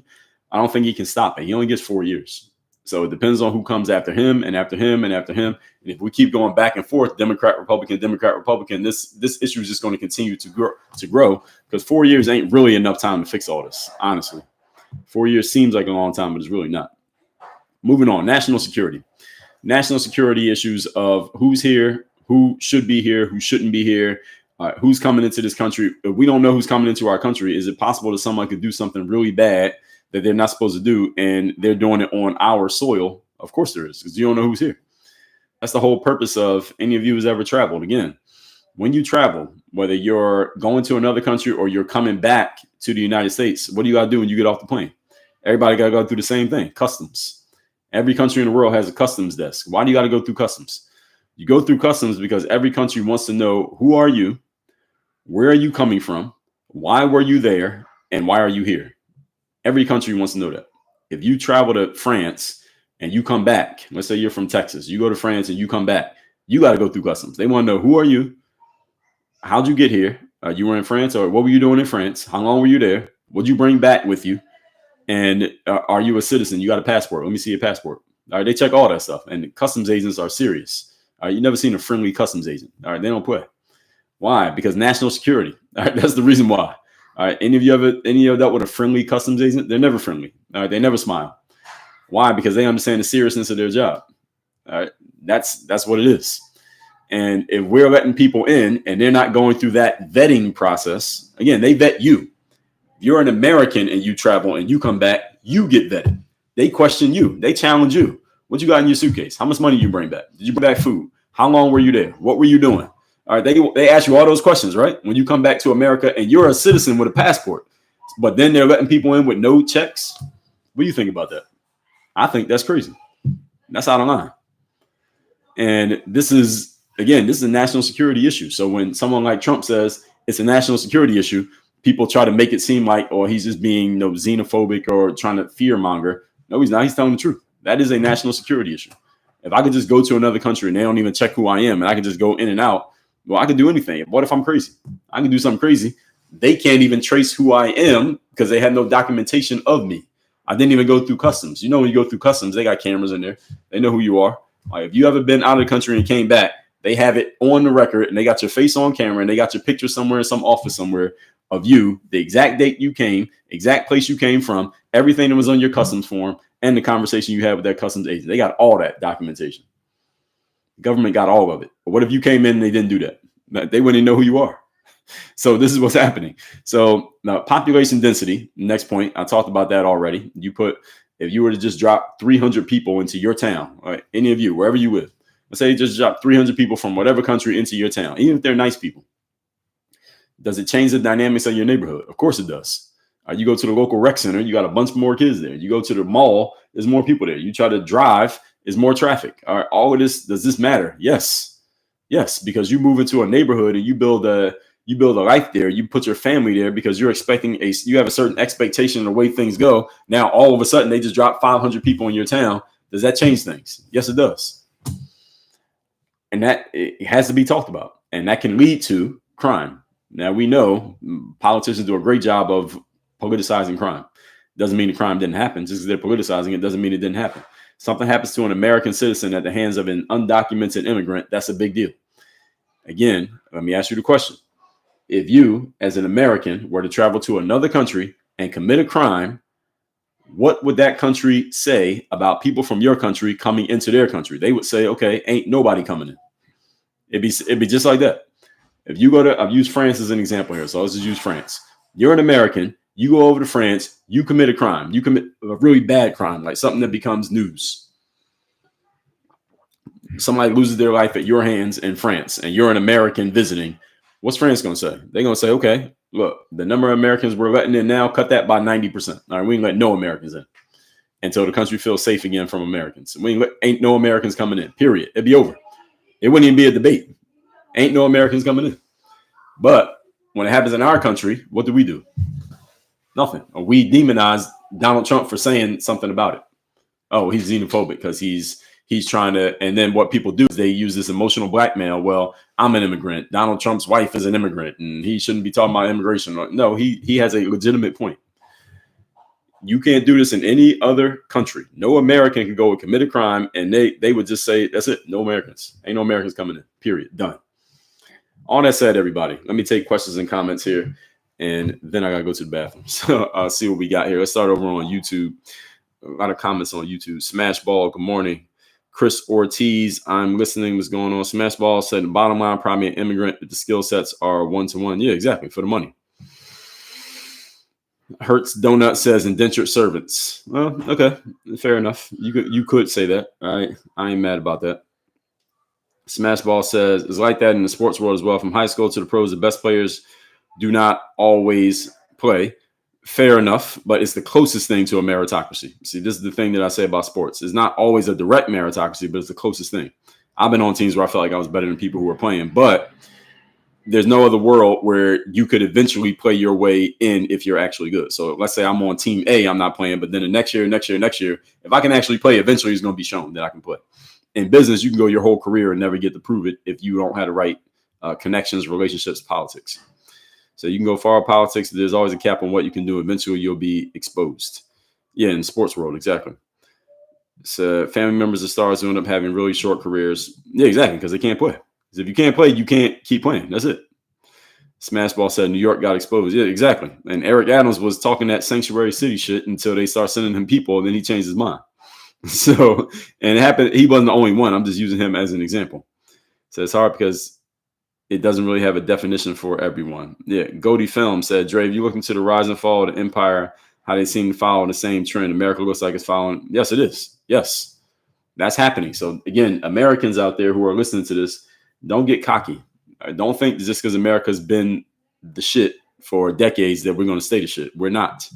It can and it will fall. We will not be on top forever. And again, Donald Trump's victory, I believe, slows the descent, but it does not stop the descent. Ray said my comment got removed. I didn't remove it, so I don't know what your comment was. Post it again if it did. Nicole said definitely chaos, but you are banned on. No, I'm not banned. Went there, didn't see you, and came here. I'm on TikTok right now. Nicole, I'm live on TikTok right now. I don't know why you didn't see me. I am live on TikTok. I don't know if they're showing me on the For You page, but I am live. Ray said also to bolster the tax base so we can afford Social Security. Yeah, as long as they're paying taxes. Now you're assuming that they're paying taxes. They got to actually be paying. So let's see. Over on, I can't see LinkedIn comments if there are any. Let me see if we got any on IG. Then we'll jump over to and Enigmatic said the American went to school, the immigrant didn't. Well, what school? You talking about college? Enigmatic said I live in Atlanta. Soul Art. Yeah, the eating the dogs. People still talk about that. It was a funny comment. I feel like America got out of his own way. It would be amazing what we could accomplish. Well, who got to get out the way though? The question is who needs to get out the way. So that's what the debate would be. Who gets out the way? Is it the Democrats? Is it the Republicans? Is it the men? Is it the women? We don't know. Over on TikTok, Dora said too many lobbies, too much dirty money. It happens in America. It's what happens in a capitalistic society. Jimmy said aldermen are local municipality as well. It's traditional all day. #1 gifter badge. Congrats. Mara said never been to another country. Well, if you go, everything I told you, you'll notice it. Traditional said U.S. does not run them out. Yeah, exactly. That's what Trump is proposing to run them out, but then he has opponents who say don't run them out. So that's the issue. Dora said, come here respectfully in a correct way, be a positive influence on the community. Yes, exactly. Phoenix Risen said, in America, everything goes. Pretty much. That's the issue with America, is that we are just open to anything and everything, and that creates chaos. And that's literally what liberalism means. Liberal means, be open to pretty much anything and everything. The problem is you can't allow anything and everything. You could be open and listen. It doesn't mean you accept it all. Right now, we're accepting pretty much anything. All kinds of ridiculousness. Barney said, from someone who's not here, I agree. Where are you at? Amber said, the stuff that they're tolerating here is not tolerated in other countries. Yes, exactly. But we are a nation of tolerance. And one of the reasons why America became America is because we were tolerant religiously. That's the reason why a lot of people came here, so they could practice religiously freely. The thing is, we extended that freedom to pretty much anything, tolerance of pretty much anything and everything. That's why it's gotten crazy. There have been no parameters. So somebody got to set some parameters, or we as a people had to set parameters. Dora said, that's what my ancestors did, came here and settled and learned English and built a community. Yes, exactly. That's the expectation. The thing is, we're not putting it on people as a standard. And when you don't put something on people as a standard, they may just not do it. Phoenix says, come as you are. Yeah, exactly. And stay as you are. That's the other thing. Come as you are. That was Jesus. Jesus said, come as you are. Kabubi said, too liberal. Yeah, well, some people don't think that. And that's you saw how many votes Kamala got? Like, Kamala's very liberal. She got a lot of votes. Boogie said, we are in chaos with the incoming president. Some say that it is chaos. I believe he represents more standards and more parameters than his opponent did. That's what I said. It's not that his presence won't lead to some chaos as well, simply because a lot of people are against him and don't like him. So whatever he does, people are going to go against it. I think for that alone, there's going to be chaos. But between Trump and Kamala, who represented more chaos, I would say that'd be Kamala. Traditional said, I would love to live in Dubai. Me too. I might. If I ever leave Florida, South Florida, then it would be to Dubai. I'm not moving anywhere else in America.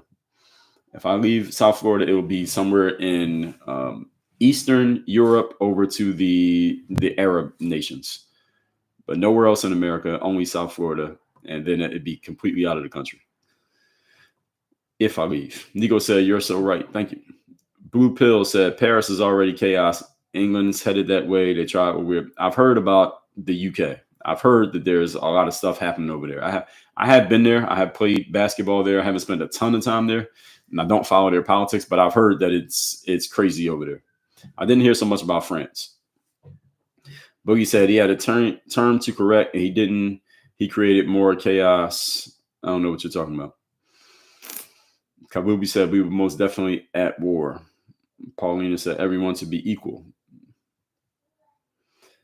You mentioned on Trump. Well, he hasn't become president yet, so we can't really say.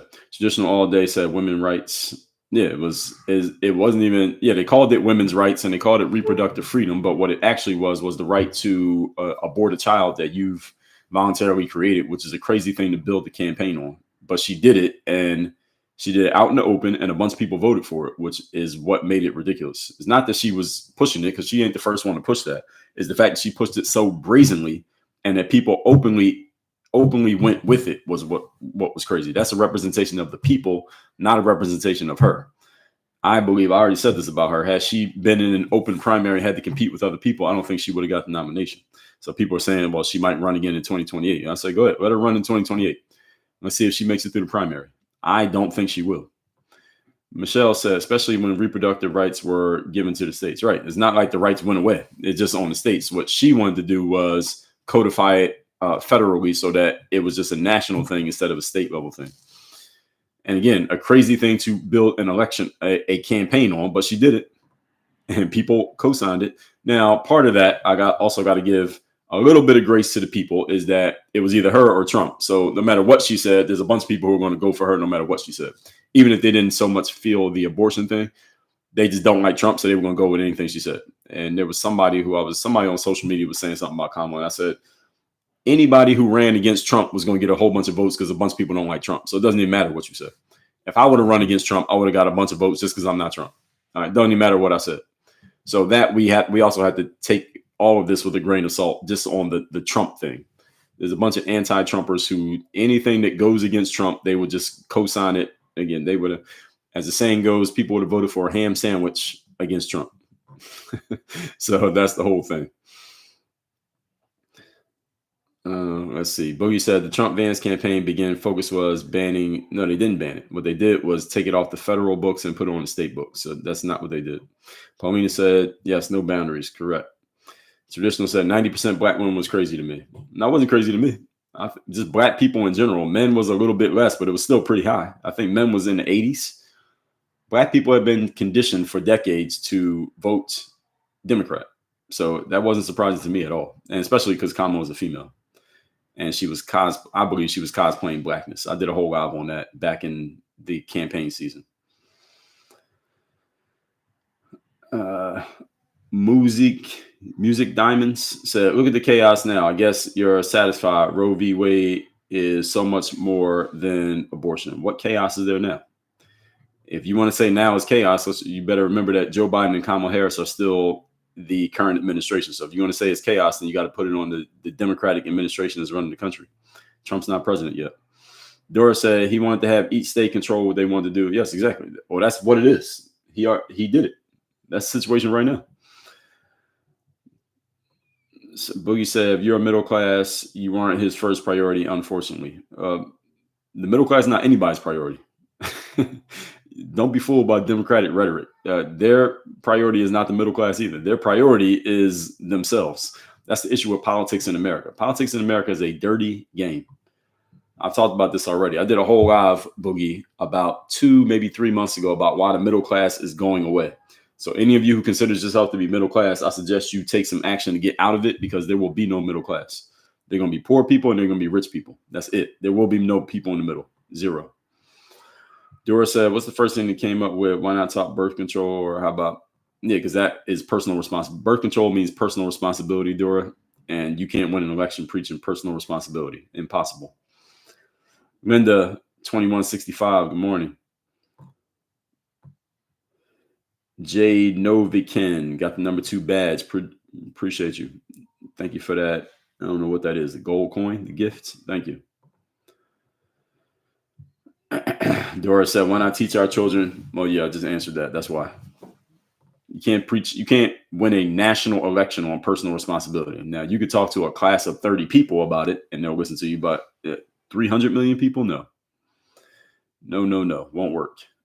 That's one of the reasons why I'm not in politics, because I would talk about personal responsibility and I wouldn't get far. I would not win a primary either. So, Strode's Dogma says MySpace was popular during George W. Yes, but it wasn't nearly as widespread as the future social media became. what you understand. MySpace was a niche thing, and people weren't talking about politics on MySpace, but we talk about it on Facebook, X, et cetera, et cetera. So traditional said America is not our decades ago country. Yes, it's not. Exactly. Theo also said we're going to take people country is insane. That's not really that insane, first of all, because every country became what it is because the land got taken from someone by someone. Every country came to exist because it got taken. That's the way the world was formed, by people taking what they wanted.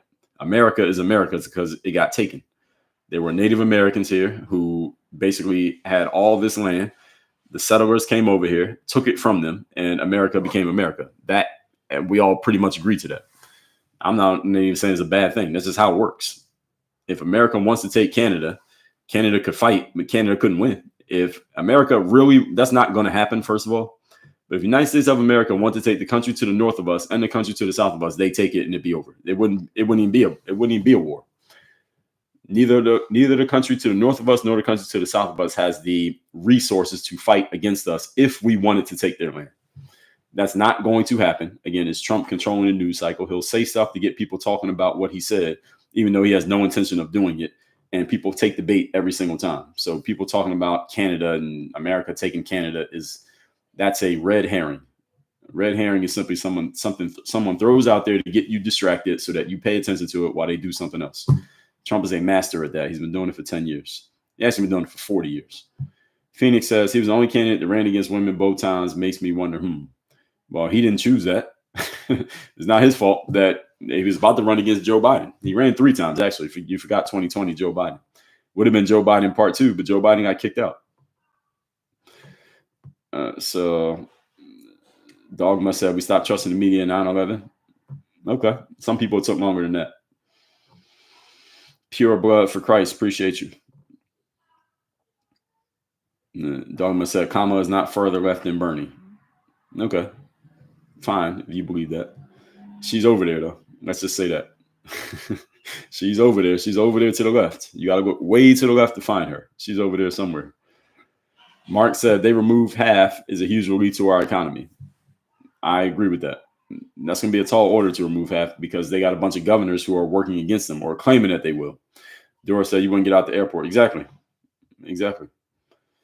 Mark said most countries want you to show value to their country. Exactly. If you're not bringing any value, they don't let you stay. You got to go.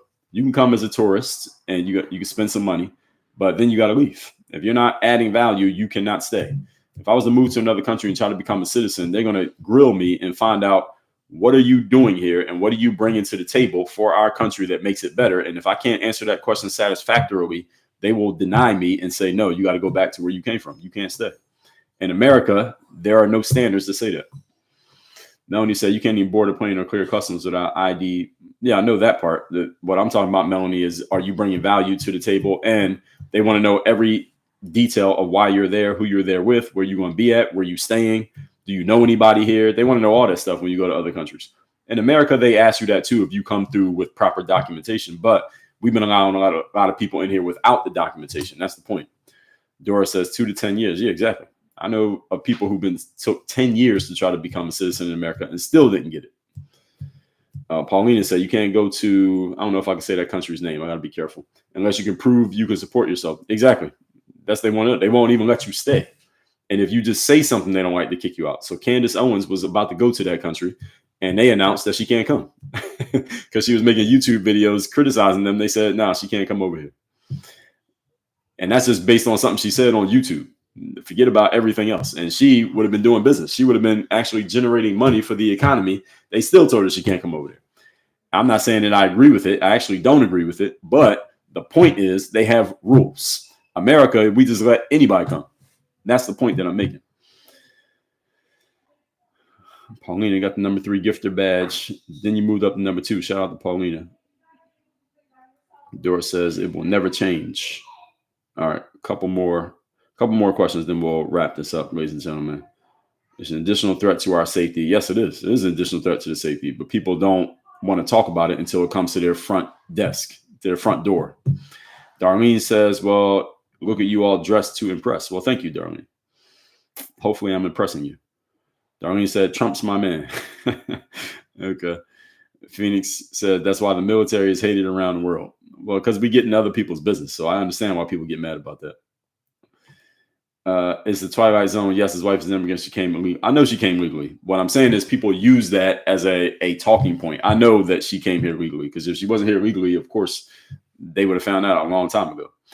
People use it as a talking point, like, well, she's an immigrant, so why is Trump talking bad about immigrants? It doesn't logically make sense. But how many times do you hear people criticize Trump for something that doesn't make logical sense? All the time.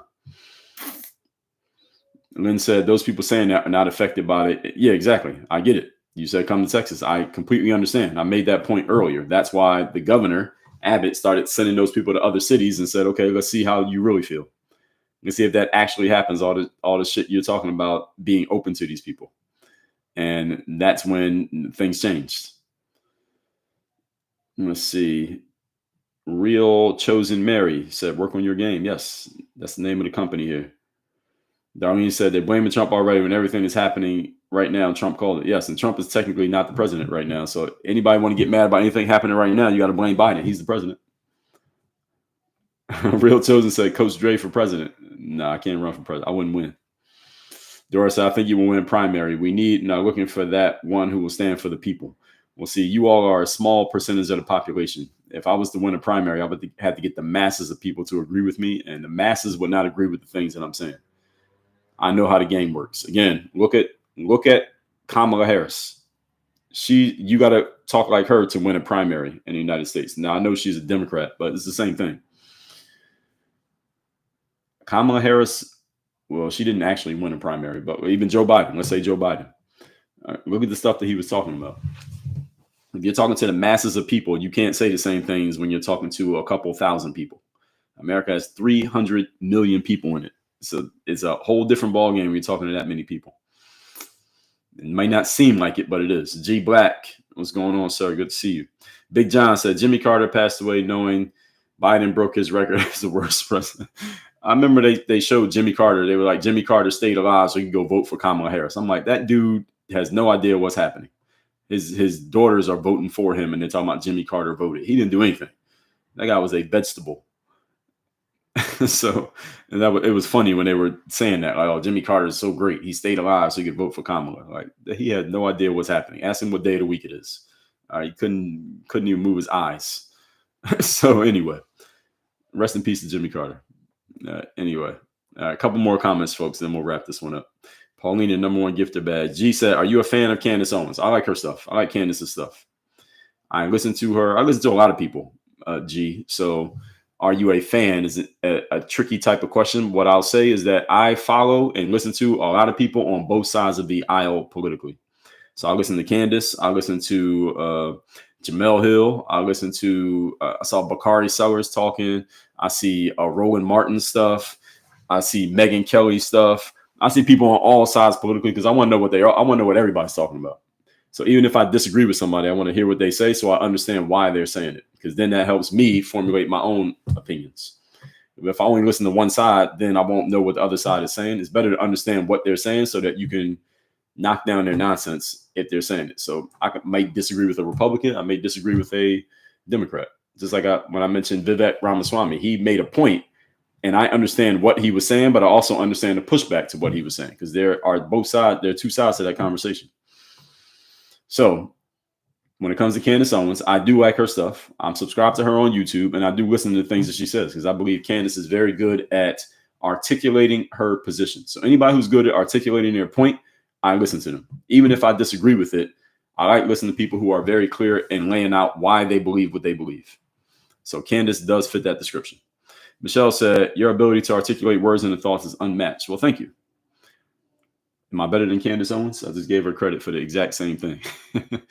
So Dora says, start with governor. I'm not running for governor. I'm not running for politics. No, I'm not for the public sector. I'm much more a private sector guy. I'm not a public sector guy. Darlene says, we agree with you, sir. Thank you. She said, wow, you're really talking ill of a dead president. So he ain't no religious figure. All he is a person who had a job. A president is just a person with a job. They ain't above me or you. Jimmy Carter Did you see him when they showed the video of Jimmy Carter going to quote unquote vote for Kamala Harris? He was a vegetable. He could not move. He couldn't move his mouth. He couldn't move his eyes. He was damn near dead. I mean, you could say that I'm being a little bit hyperbolic, but I'm not lying. Did you see the video? Did you see him? And you say I'm talking ill of a dead president. Like, we're not talking about Jesus Christ. We're talking about a person. All right. A dead president is just a person. So, yes, right. Same here, Dre. Appreciate it. Dora said, take the emotion out and listen first. Yes. Darlene said, Megyn Kelly is cool too. I like Megyn Kelly. Megyn Kelly is good at articulating her points. Anybody who's good at articulating, I will listen. Darlene said, I don't know if you're better than Candace, but you're real good as well. All right, I'll take that. Candace is very good. So hopefully one day when I grow up, maybe I can get to that level. So anyway, everybody, a couple more comments over on YouTube. And let's see. O-Dog says, importing laborers has downstream ramifications that aren't good. Yes, I understand. I talked about that earlier. Smash said, I felt like if America got out of his own way, it would be amazing what we could accomplish. Yeah, how? Who needs to move? That's the question is who needs to get out the way? Ray said, I'm convinced it will end in war. It might. The good thing is we have a good military. So if it ends in war, I think we'll be in a good place. That's why there's no war right now. I think they're going to attack us by other means. And right now, the best way to attack America is just to let America destroy itself because we're already going backwards. So right now, if you're a foreign country and you want to attack us, you shouldn't do anything. Just let us do it to ourselves. Sun Tzu said, no, it was Napoleon Bonaparte said, never interrupt an enemy in the process of making a mistake.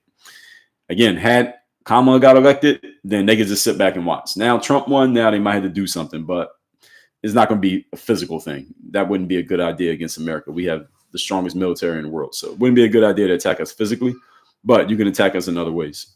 Ray said, we'll be priced out in most things. The government will have the pour on. Oh, absolutely, Ray. That's happening. U.S. dollar has lost its purchasing power. Yes, that's also true. You got all of it right. Now, I did a live on this, Ray. When I talked about why the middle class is going away, it's on YouTube, Ray, so you can find that video.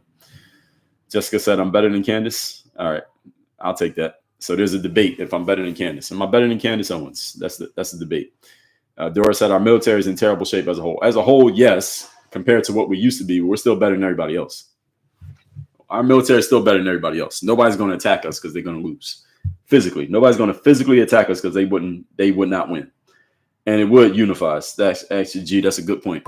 If someone physically attacked us, that would actually unify the country. But we don't want that. We don't want to be physically attacked because that means they would have to come on our soil and do something to American land. That would be a bad idea by them, and it would hurt whoever they attack. So we don't want that. And I live in Miami, which is right on the coast. So no, we don't want that. We don't want that to happen. And no other country is dumb enough to do that. Right now, the best way to attack us is to let us destroy ourselves from inside. And that may take a little bit longer because Trump won, but it is going to happen. All right, it's after 10 o'clock, folks. We got to wrap this one up. So I said, Candace, journalistic integrity. You're not a journalist. You're a damn good commentator, as good as anyone out there. Yeah, Candace is a good journalist. She's like an investigative journalist. That's what she is. She does investigative journalism. That's not what I do. What I do is, as O-Dog said, I give commentary just based on what I see and how I see it. But I'm not out there investigating. She does investigating, and I like her work. So that's why I like Candace. On top of other things. So you're on par with Candace because even if I'm not a fan, she set a high standard. Yeah, she is very good. She's very articulate. And that's why communication skills, I tell everybody, you want to step your game up in life. Doesn't matter what you do for a living. Become a better communicator so you can get your thoughts out of your head and into other people's understanding. All right, everybody. So I do these lives 8 a.m. Monday through Friday. So today is Thursday. So I'll be doing another one tomorrow. Topic to be determined. Learn more about me and working with me by going to workonyourgameuniversity.com. I'll see you all tomorrow at 8 o'clock a.m. Eastern. Don't know what I'm going to be talking about yet, but if you like this one, whatever the topic is, same level of value is going to be given. Everybody have a great Thursday. Work on your game. We out of here.